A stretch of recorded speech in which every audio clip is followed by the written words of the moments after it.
रामकृष्ण हरी. पंढरपूरच्या पांडुरंग परमात्माला श्रद्धापूर्वक नमन करून आणि त्यांच्या पायाजवळ विसावलेले महाराष्ट्रामधले सगळे संत यांनाही अत्यंत श्रद्धापूर्वक नमस्कार करून हे अभंगाचं विश्लेषण सुरू करतोय. आता हे 50 मधला हा 10वा अभंग आहे आणि दुसऱ्या सप्ताहामधला हा 3रा दिवस आहे. हा एकनाथ महाराजांचा अभंग आहे आणि एकनाथ महाराज म्हणतात,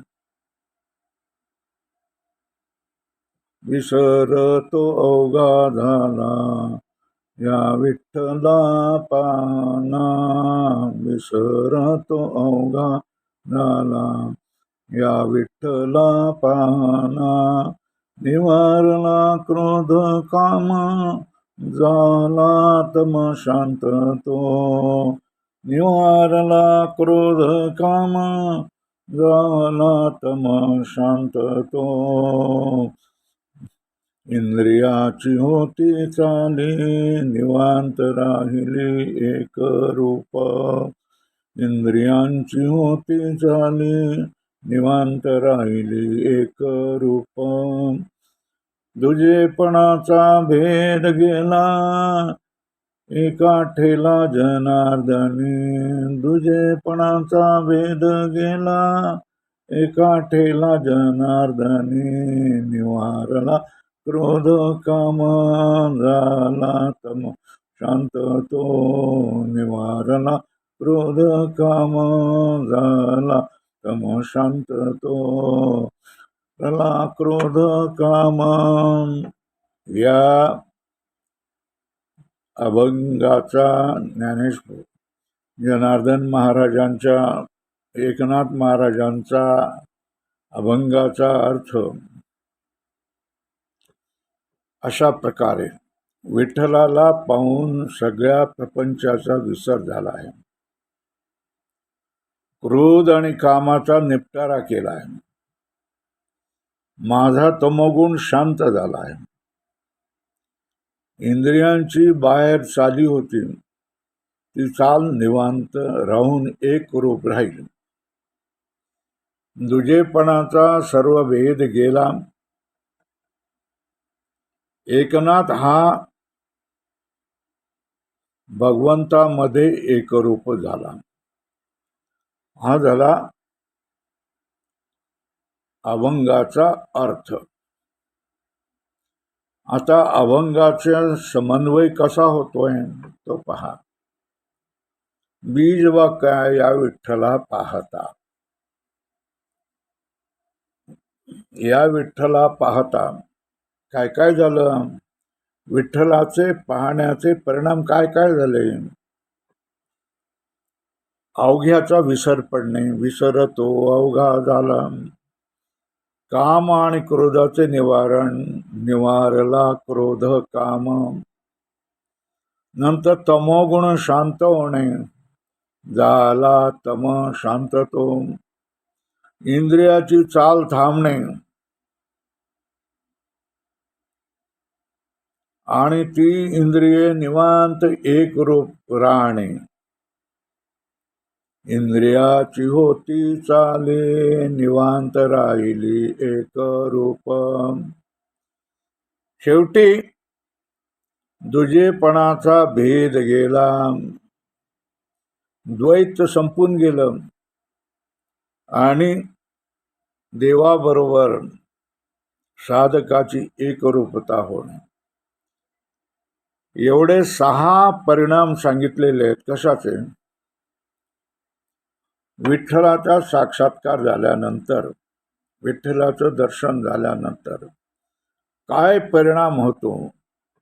अवघ्याचा विसर पडणे, काम आणि क्रोधाचे निवारण होणे, नंतर तमोगुण शांत होणे, नंतर इंद्रियाची चालू थांबणे, ती इंद्रिये निवांत एक रूप राहणे, दुजेपणाचा भेद गेला आणि देवाबरोबर एक रूपता झाली.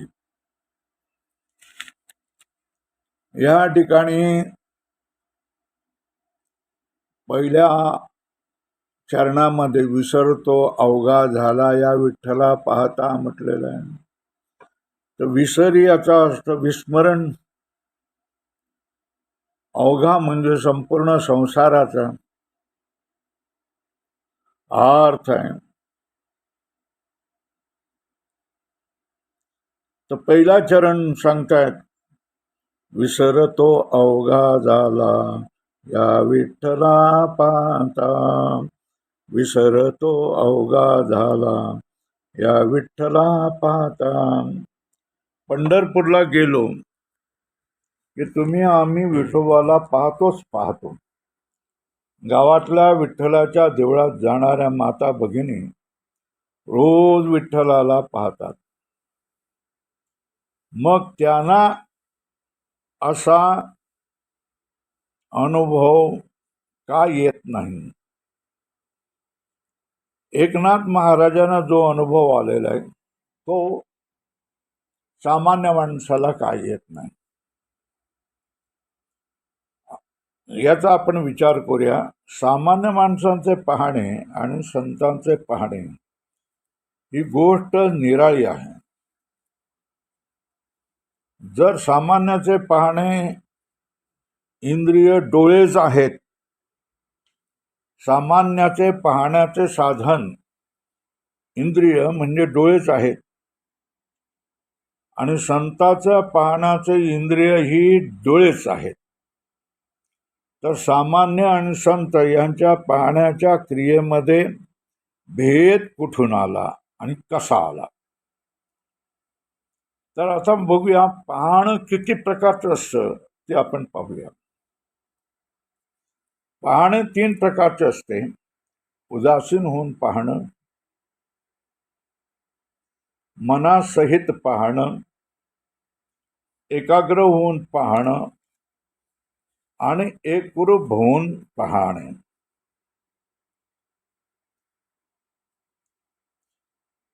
उदासीन होऊन पाहणे हे कसं पाहणं? ज्या वेळेला मुंबईहून निघून कोल्हापूरपर्यंत एसटीने जात असताना रस्त्यामध्ये कोट्यवधी झाड, दगड, धोंडे, वेली, घरं, गावं हे सगळं आपल्याला दिसत असतं. पण त्यामधील एकही वस्तू आपल्या मनाच्या बुडाशी पोचलेली नसते. ह्या पाहण्याला पाहणेच म्हणत नाही. ते केवळ डोळ्या पडून पुढं जाणं असतं. आता 2, मनासहित पाहणे. ज्या वेळेला आपण एखादी वस्तू पाहतो ना, तेव्हा त्याची प्रतिबिंब मनावर उमटते आणि त्याच्या बाह्य वस्तूचेच म्हणजे रंग, रूप, आकार एवढेच आपल्या हृदयावर कोरले जाते.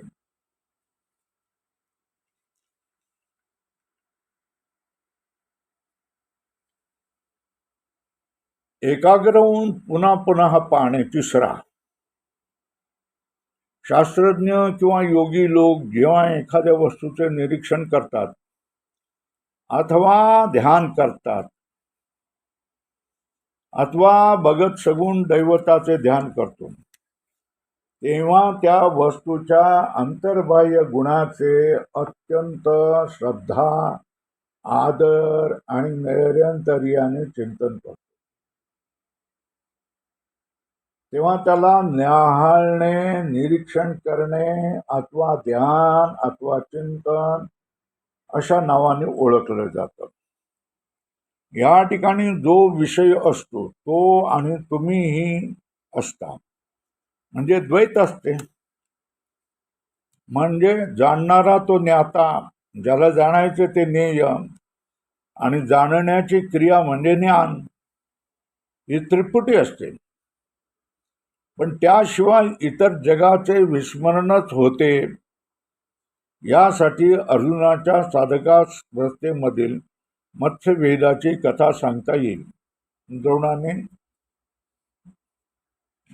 धनुर्विद्येमध्ये कोण प्रवीण आहे हे पाहण्यासाठी, परीक्षा घेण्यासाठी सगळ्या कौरव पांडवांना एकत्र केलं. एका खांब्यावर फिरता मासा ठेवला आणि प्रत्येकाला विचारत गेले की तुला काय दिसतंय, काय दिसतंय, काय दिसतंय. सगळ्यांनी सांगितलं मला हे सगळे झाडं दिसत आहेत, मला हे आकाश दिसत आहे, मला हे डोंगर दिसत आहेत, सगळं दिसत आहे आणि मासाही दिसतोय. पण ज्यावेळेला अर्जुनाला द्रोणाने विचारलं बाबा तुला काय दिसतंय नेमकं सांग, तर अर्जुनाने सांगितलं की मला फक्त माशाचा डोळा दिसतोय, बाकी काहीही दिसत नाही.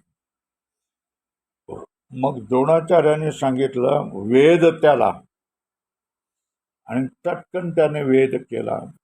याला म्हणायचं एकाग्र होऊन ध्यान करणं.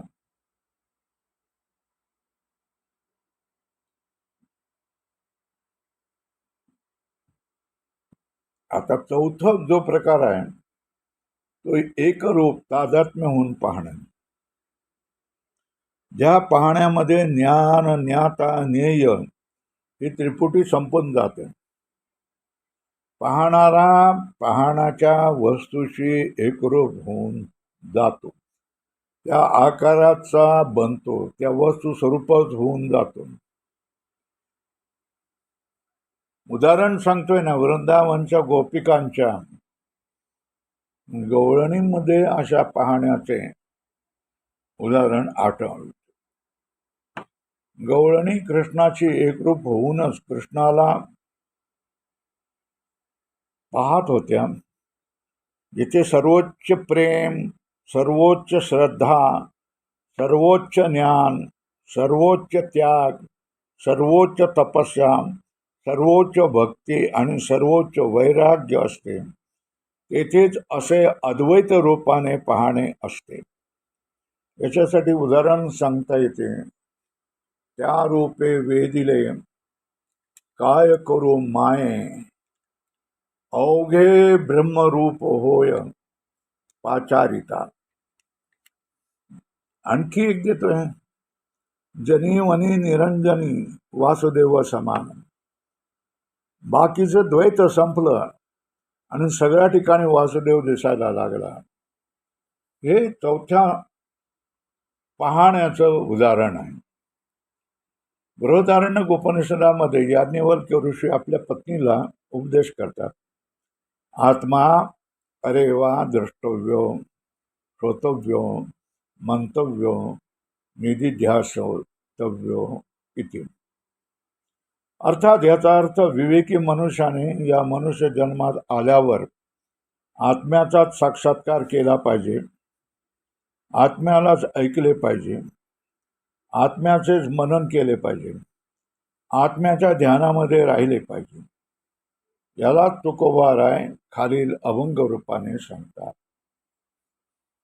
बोलावा विठ्ठल, पाहावा विठ्ठल, करावा विठ्ठल जीव भावे. याचा अर्थ वाणीने विठ्ठलालाच बोलावे, डोळ्याने विठ्ठलालाच पाहावे आणि अंतःकरणामध्ये जीव भावाने विठ्ठलाला स्थापन करावे, विठ्ठलाशी एकरूप व्हावे. या विठ्ठला पाहता या वाक्यामध्ये तुकारामाच्या मनामध्ये असा हा साक्षात्कारी भाव आहे. संपूर्ण आयुष्य देवाच्या भक्तीमध्ये गुंतवल्यावर देव अशी कृपा करत असतो.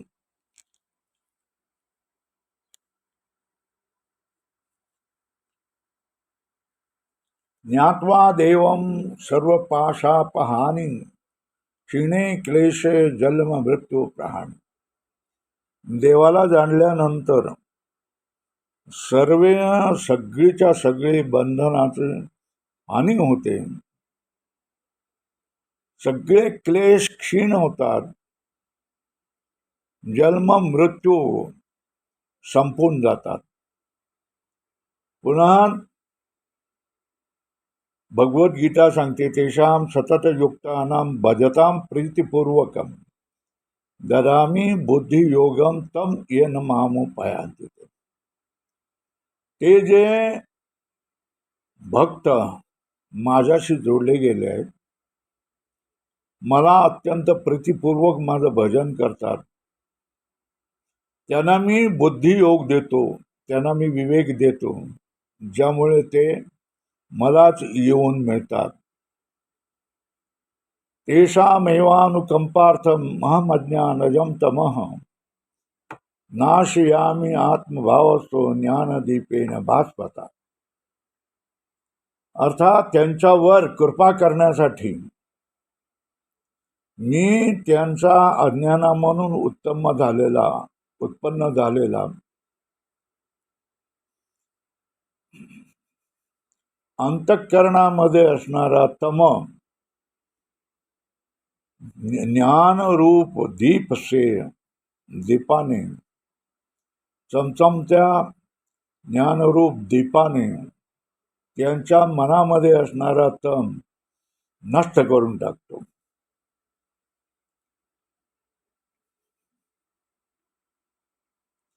तुकाराम महाराजांनी आपली सर्व पूर्वपुण्याई कामाला लावली. वर्तमान जन्मामध्ये भगवंताची परमभक्ती केली, तेव्हाच भगवंत त्यांच्या मदतीला आला आणि त्यांना भक्ताला जे हवं ते सगळं देऊन टाकलं आणि आपल्या दर्शनाचा आनंदही त्यांना दिला. जेव्हा एखादी गोष्ट गौण असते ना, तेव्हा तिचा विसर पडतो. प्रधान गोष्ट, महत्वाची गोष्ट असते, तिचा विसर कधीच पडत नाही. जी गोष्ट तुमचे सर्व जीवन व्यापून टाकते, तुमच्या रोजच्या सर्व क्रियाकलापामध्ये त्या वस्तूचे प्रतिबिंब पडते, त्या गोष्टीचा विसर कधीच पडत नाही. तर गौणच गोष्टीचा विसर पडतो. गोरा कुंभाराचे वर्णन, भगवत भजन हे गोरा कुंभाराच्या जीवनातलं महत्वाचं अंग होतं. एक दिवस ते भजन करत असताना पायाने चिखल तुडवत होते. त्यांच्या बायकोने पाणी घ्यायला घेऊन जाते, या मुलाकडे जरा लक्ष असू द्या म्हणून गोरा कुंभाराने सांगितलं. गोरा कुंभार आपल्या भजनामध्ये मग्न. तेवढ्यात ते मूल हळूहळू आलं रांगत रांगत आणि त्या चिखलामध्ये जाऊन त्यांच्या पायाला धरू लागलं. तर त्याने आपल्या भावावस्थेमध्ये कशाचाही त्यांना बाहेरच्या सगळ्याचा विसर होता. आपलंच मूल चिखलामध्ये आलेलं आहे हे याची त्यांना कल्पनाही नाही. त्याने त्या मुलाला चिखलाबरोबर तुडवलं. बायको ज्या वेळेला आली आणि त्या मुलाचे हाल ज्या वेळेला बघितले, त्यावेळेला तिने आकांत म्हणला. पण ही गोष्ट एवढ्यासाठी सांगायची की भजनानंदी लोक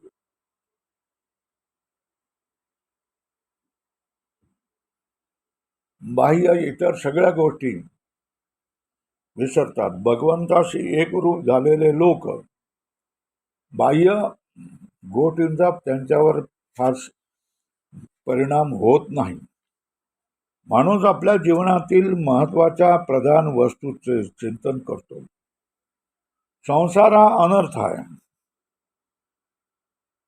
दुःखमय आहे, व्यर्थ आहे, खोटा आहे, अशी दृढ प्रतीती झाल्यावर संसाराची चिंता करतो तरी कोण? तो असो किंवा नसो, तो प्रतीत होत असला तरी त्याला महत्व देते कोण? त्याचा विसर पडतोच. गवळणींचे प्रेम देखील असेच. हरिचिंतना त्या देहभान घरकाम विसरायच्या व घरच्यांची बोलणी आणि शिव्या शापही खायच्या. पण त्याची पर्वा करतो कोण? जीवनात परमात्म्याचा साक्षात्कार झाला, लाभ झाला की सांसारिक वस्तूचे महत्व संपून जाते. जोपर्यंत परमात्मा तुमचे जीवन सूत्र व्यापून टाकत नाही तोपर्यंत संसाराला महत्व असते. तव वरी जंबूक करी गर्जना, नाही त्या पंचानना देखिले बाप. तव वरी जंबूक करी गर्जना, नाही त्या पंचानना देखिले बाप. याचा अर्थ सांगतोय. जंबूक म्हणजे कोल्हा किंवा लांडग्यासारखा प्राणी हा तोपर्यंतच आपली गर्जना करत असतो जोपर्यंत त्याने सिंहाला पाहिलेलं नाही. ज्या वेळेला सिंह समोर येतो त्यावेळेला तो चारी पायावर उड्या मारून पळून निघून जातो. म्हणजे जोपर्यंत आपण परमात्म्याला पाहिलेलं नसतं तोपर्यंतच आपल्या जीवनामध्ये संसाराचे महत्व असते.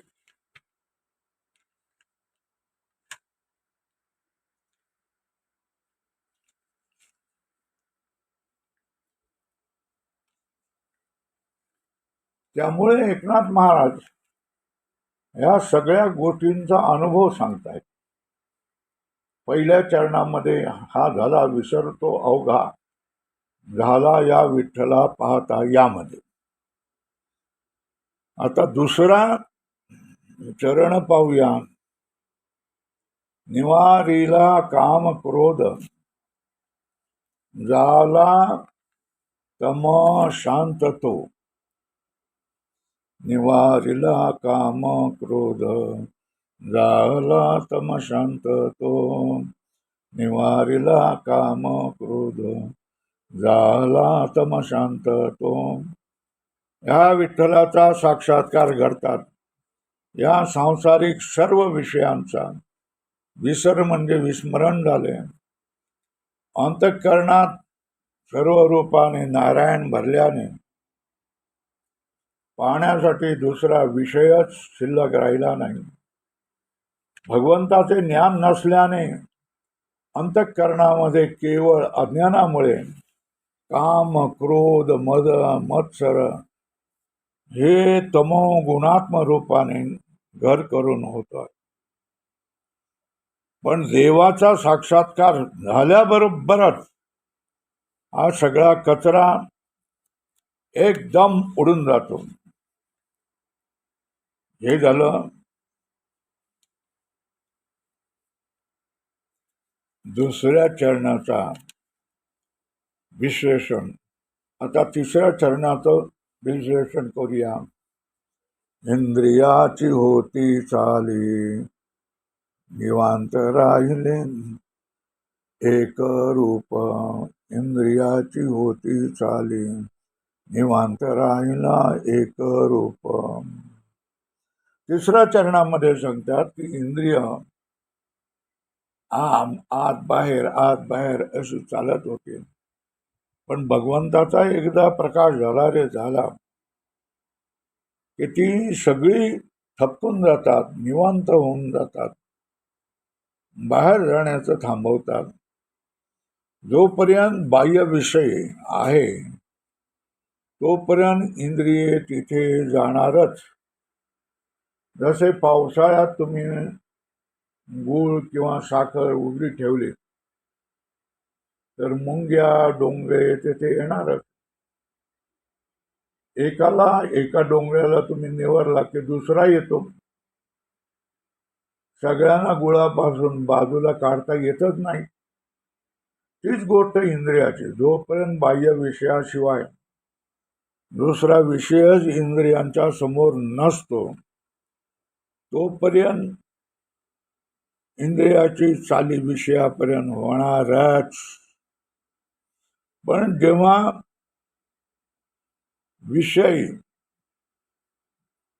विषय तो त्यांचा झाला नारायण, नावडे जनधन माता पिता, अशी अवस्था होते, तेव्हा तुम्ही इंद्रियाचा विषय बदलणे आवश्यक आहे. तुम्ही सर्व जाणीवेने हट्टाने तुमचा विषय विठ्ठल केला पाहिजे. पूर्वी संसार हा विषय होता, आता तुम्ही तुमच्या अंतःकरणाचा विषय बदलला, विठ्ठल केला.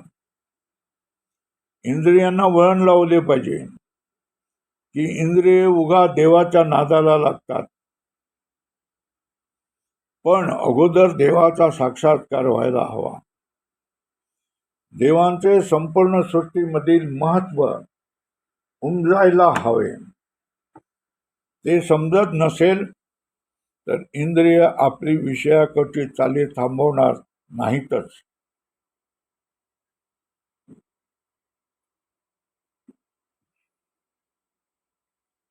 पण देवाचा साक्षात्कार होताच तेही देवाबरोबर एकरूप होतात. इथे तिसऱ्या चरणाचं विश्लेषण झालं. आता चौथ्या चरणाला आपण विचार करूया.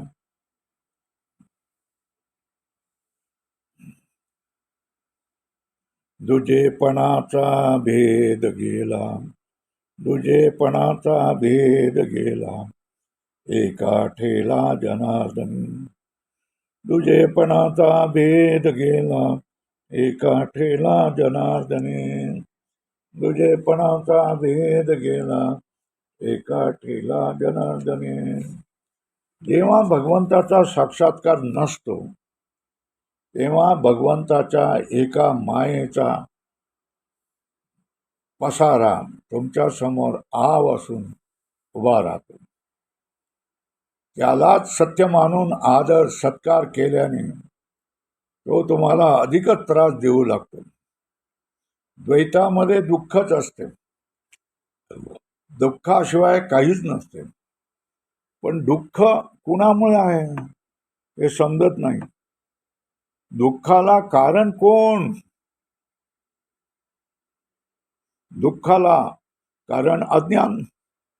त्या अज्ञानाचा पाडाव कसा करायचा हेही कळत नाही.